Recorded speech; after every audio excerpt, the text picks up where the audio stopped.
দেশে তার সরকার রয়েছে, সেই দেশের সরকারকে জানিয়ে দিতে চাই, যদি আপনি না পারেন আমাদেরকে বলুন, আমাদেরকে সেনাবাহিনীর মাধ্যমে আমাদেরকে মুজাহিদের ট্রেনিং দেওয়ান, আমরা জান মাল নিয়ে আমাদের মুসলমানদের পাশে দাঁড়াইতে চাই। কথা বলুন, ঠিক না বেঠিক?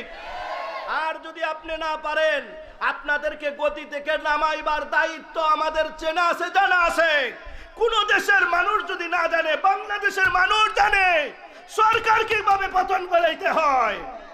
আমাদের মুসলমান ভাইদের পাশে দাঁড়াইতে চাই। আর আজকের এই মাহফিল থেকে মিডিয়ার মাধ্যমে আমি প্রশাসনকে হুঁশিয়ার দিতে চাই, সরকার বাহাদুরকে বলতে চাই, সরকারিভাবে আমাদের এই দেশে ইসরায়েলের পণ্য বয়কট করুন। কথা বলুন, ঠিক না বেঠিক? যেই কোম্পানিগুলো প্যাট্রোনাইজ করতেছে, প্যাট্রোনাইজ করে যেই কোম্পানিগুলো ইসরায়েলিদেরকে, সেই প্যাট্রোনাইজগুলোর কোম্পানি পর্যন্ত আপনি বয়কট করুন। না হয় আমাদের কিসের ঈমান এবং কিসের মুসলমান? কথা বলুন, ঠিক না বেঠিক? আল্লাহ রাব্বুল আলামিন আমাদেরকে যেন হেফাজত করেন। আপনারা দেখেছেন, আমরা এতদিন ভেবেছি ভারত আমাদের বন্ধু রাষ্ট্র, আমাদের মুসলমানদের রক্তের দ্বারা এরা হুলি খেলছে এবং আমাদের মুসলমানদের দাড়িতে ধরে তারা আগুন লাগিয়ে দিচ্ছে, মসজিদের ভিতরে তারা ডোল তবলা বাজাচ্ছে। নারে নাউজুবিল্লাহ বলেন। আমাদের এই দেশে হিন্দুর কি নাই? আরো জোরে বলুন, হিন্দু কি নাই? আমাদের এই দেশে যে হিন্দু, বুদ্ধ, খ্রিস্টান রয়েছে, তারা মনে করতে হবে যে আমাদের বুকের উপরে মায়ের কুলের ভিতরে আছে। কথা বলুন, ঠিক না বেঠিক? এর একমাত্র কারণ হলো trolley the religion with Allah in ইসলাম। আল্লাহ নিজেই বলেছেন, ইন্নাদ দীনা ইনদাল্লাহিল ইসলাম, শুধুমাত্র কেবলমাত্র দিন হিসাবে আমি আল্লাহর কাছে একটা মাত্র ধর্ম, ধর্মের নাম কি? আরো জোরে কোন? ইসলাম ধর্ম শ্রেষ্ঠ ধর্ম নয়। ইসলাম ধর্ম শ্রেষ্ঠ ধর্ম, এই কথাটা সত্য নয়। ইসলাম ধর্ম কি ধর্ম? ইসলাম ধর্ম যদি শ্রেষ্ঠ ধর্ম হয়, তাহলে বোঝা যায় আরো কিছু ধর্ম আছে। আর কোন ধর্ম বলতে কোন ধর্মই পৃথিবীতে নাই। শুধুমাত্র ধর্ম বলতে কোন ধর্ম আছে? ইসলাম। চিৎকার মেরে কোন আল্লাহু আকবার। আপনি বললেন ইসলাম ধর্ম শ্রেষ্ঠ ধর্ম, আল্লাহ কয় ইসলাম ধর্ম শ্রেষ্ঠ ধর্ম বলে তুমি তো আরো ধর্ম বের করে ফেলছো।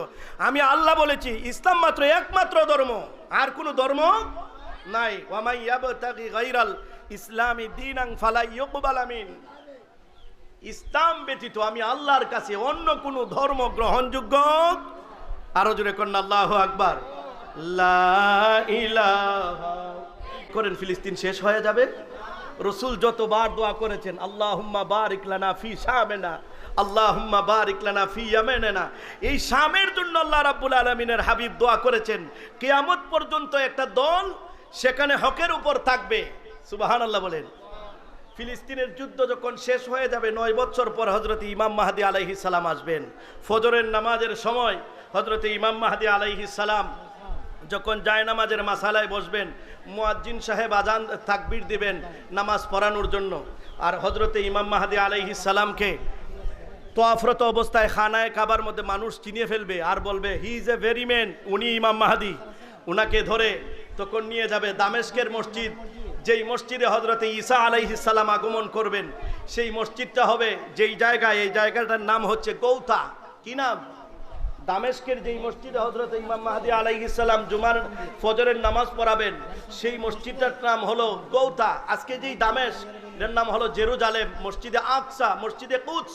এই মসজিদের 7টা নাম রয়েছে, আমরা শুধু একটা নাম জানি, বাইতুল মাকদিস। কথা বলুন, ঠিক না বেঠিক? তিনি যেই মসজিদে ফজরের নামাজ পড়াবেন, দামেস্কের সেই মসজিদ, এই মসজিদের জায়গাটার নাম হলো গৌতা। এই গৌতা মসজিদে হযরত ইমাম মাহদী আলাইহিস সালাম ফজরের নামাজের জন্য মসজিদের মুসাল্লায় দাঁড়াবেন। মুয়াজ্জিন সাহেব আকামত দিবেন। কি দিবেন? আকামত যখন দিবেন, তখন 2 ফেরেশতার কাঁধের মধ্যে ভর করে হযরত ঈসা আলাইহিস সালাম মসজিদের সাদা মিম্বরের নিচে তিনি অবতরণ করবেন। তখন ইমাম সাহেব বুঝতে পারবেন যে মনে হয় মসজিদের ছাদের উপর কেউ আসছেন। তখন মুসল্লি সহ সবাই যাবে, গিয়া যখন তিনিকে বলবেন, হুজুর, হে আল্লাহর পয়গাম্বর, আপনি আসুন। তিনি বলবেন আমার জন্য সিঁড়ির ব্যবস্থা করুন। তখন কেউ একজন প্রশ্ন করবে, হে ঈসা আলাইহিস সালাম, আপনি এখন কোত্থেকে এসেছেন? বলে আমি এসেছি 4র্থ আসমান থেকে এখানে এসেছি। হযরত ঈসা আলাইহিস সালামকে প্রশ্ন করবেন যে যিনি 4র্থ আসমান থেকে দামেস্কের জামে মসজিদ গৌতা মসজিদে যিনি আগমন করতে পারেন, ওখান থেকে এখান পর্যন্ত সিঁড়ি লাগে না, আর এই মসজিদের উপরতলা থেকে নিচতলায় নামতে সিঁড়ির ব্যবহার হয়, এটা বুঝে আসে না। হযরত ঈসা আলাইহিস সালাম বলেন ওই জগৎটা হলো কুন ফায়াকুনের জগৎ। আল্লাহু আকবার বলুন। ওই জগৎটা আল্লাহ পাকের নিয়ন্ত্রিত জগৎ, ওই জগৎটা হলো কুন ফায়াকুনের জগৎ। তখন হযরত ইমাম মাহদী আলাইহিস সালামের বয়স, তখন রাজ্যের এই খেলাফতের বয়স তখন 7 বছর পার হয়ে যাবে। 9 বছর পর্যন্ত তিনি রাজ্য প্রতিষ্ঠিত করবেন, রাজ্য শাসন করবেন। হযরত ঈসা আলাইহিস সালাম তখন আগমন করবেন ফজরের নামাজের জন্য। হযরত ইমাম মাহদী আলাইহিস সালাম হযরত ঈসা আলাইহিস সালামকে ডাকবেন, আপনি নামাজ পড়ান। হযরত ঈসা আলাইহিস সালাম বলবেন, না, আপনার জন্য আকামত দেওয়া হয়েছে, আপনি নামাজ পড়ান। হযরত ঈসা আলাইহিস সালাম ইমাম মাহদী আলাইহিস সালামের পিছনে মুক্তাদি হয়ে ইমাম মাহদী ইমাম হয়ে নামাজ আদায় করবেন। চিল্লায়ে কোন আল্লাহু আকবার।